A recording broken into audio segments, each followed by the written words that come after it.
Assalamualaikum warahmatullahi wabarakatuh.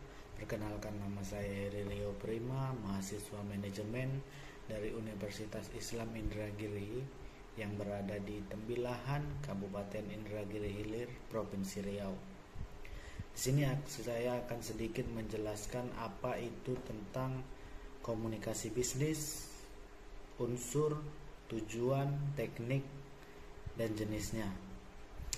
Yang mana komunikasi bisnis merupakan salah satu hal penting dalam menjalankan suatu bisnis atau perusahaan. Komunikasi ini bisa diartikan sebagai komunikasi yang dilakukan secara verbal maupun non-verbal.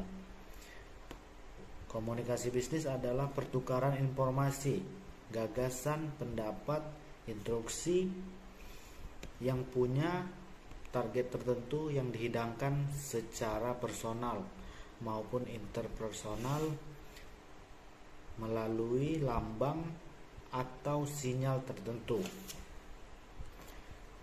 Unsur komunikasi bisnis adalah komunikasi bisnis meliputi 5 unsur yang dikenal sebagai dengan formula 5W tambah 1H, yaitu komunikasi who, communication source sender atau dengan siapa kita berkomunikasi.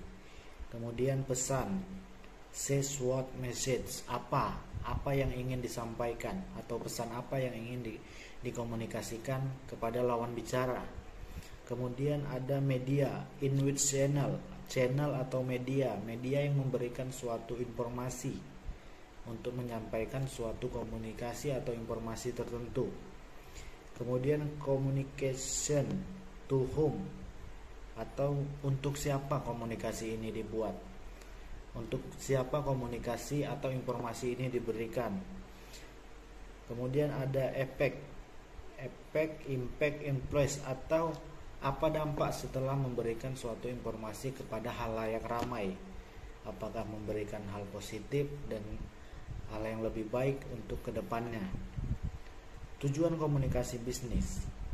Secara umum ada 4 fungsi di komunikasi bisnis, yaitu memberi informasi, informing, melakukan persuasi, persuading, melakukan kolaborasi atau collaborating, dan melakukan integrasi, integratif dengan audiens. Teknik dalam komunikasi bisnis. Dalam komunikasi bisnis terdapat 3 teknik utama dalam komunikasi bisnis. Yang pertama, teknik komunikasi verbal. Teknik ini digunakan untuk mendiskusikan sebuah gagasan atau ide, mengekspresikan opini, menjawab pesanan, dan pendengar yang baik. Komunikasi verbal yang efektif yaitu tentang pesan yang disampaikan dapat diterima dan berani untuk mendapat sanggahan atau tanggapan terhadap pesan yang telah disampaikan. Komunikasi tertulis. Email adalah salah satu contoh komunikasi tertulis paling mudah ditemui dalam komunikasi tertulis. Kebanyakan perusahaan menggunakan email atau media pesan elektronik lainnya untuk berkomunikasi dengan timnya atau klien atau konsumen yang dengan jarak jauh. Dalam jenis komunikasi bisnis. Dalam komunikasi bisnis juga terdapat jenis-jenis komunikasi, antara lain komunikasi internal. Komunikasi internal ini merupakan salah satu komunikasi bisnis yang bersifat internal. Dalam hal ini dimaksudkan bahwa komunikasi ini terjadi dalam sebuah organisasi atau perusahaan. Jadi yang terlibat dari komunikasi ini hanyalah karyawan yang ada di dalam perusahaan tersebut. Itu makanya disebutkan komunikasi internal. Kemudian ada komunikasi vertikal.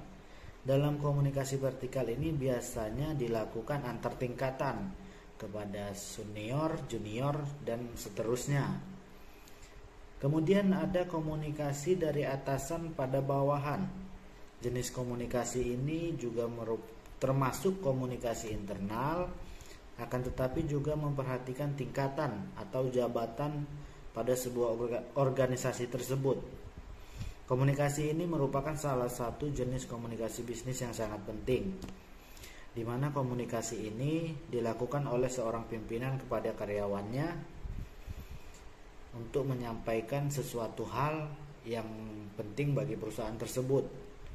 Bentuk komunikasi ini biasanya dilakukan secara umum atau bisa dicontohkan dalam suatu rapat kerja.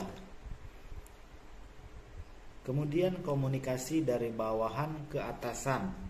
Jenis komunikasi bisnis ini bisa dianggap tidak sepenting komunikasi atasan pada bawahan. Bisa diartikan komunikasi ini merupakan kebalikan dari komunikasi dari atas ke bawah. Dalam komunikasi ini contohnya memberikan laporan rutin dari karyawan ke pimpinan perusahaan agar pimpinan mengetahui sejauh mana kinerja para karyawannya. Kemudian komunikasi horizontal. Komunikasi horizontal ini dilakukan pada tingkatan atau jabatan yang sama. Komunikasi ini biasanya bersifat lebih santai atau non-formal.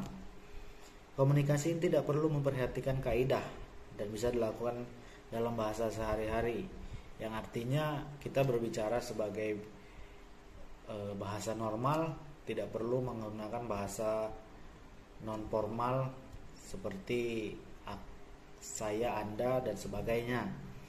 Kemudian kesimpulan. Kesimpulannya adalah setiap bisnis memiliki strategi komunikasi bisnis yang efektif dan baik yang diterapkan untuk setiap anggota karyawan. Dalam pembukuan misalnya, Anda harus memetakan dan memberikan komunikasi yang jelas tentang hak akses laporan keuangan dan proses pencatatan pembukuan bisnis. Jika hal ini tidak dilakukan, tentunya laporan keuangan Anda bisa saja digunakan oleh pihak yang tidak bertanggung jawab atau disalahgunakan.